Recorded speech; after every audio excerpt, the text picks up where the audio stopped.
Welcome to Project 1. Just a quick reminder on what we want to achieve with those projects. We want to simulate real work.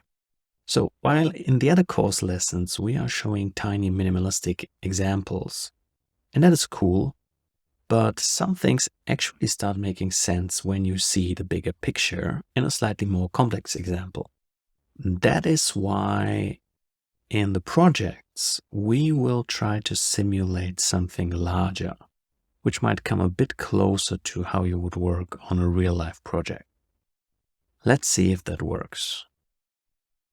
What we will not do, however, is actually talk about Unity development. We are here for version control and not for things like components, scripting, or AI. But obviously, you use version control on scripting, components, and AI, so how do we bring those two things together? What I will do in those projects is to use a finished product and try to reverse engineer it. You will see what I mean in a second. Fortunately, there are some nice Unity Learn projects with rising complexity available, and we are going to use them for our projects. For this first project, I chose a very simple one, which is called Rollerball. If you want to check out the finished version, just search for Rollerball in the Asset Store, and you should find this here.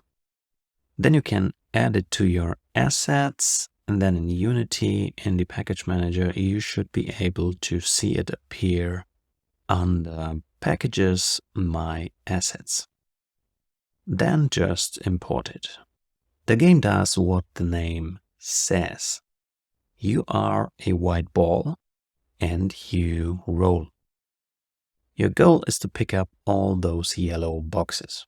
This is very simple, but it still has a couple of different aspects which you need to consider and is therefore the ideal playground for the stuff we learned so far.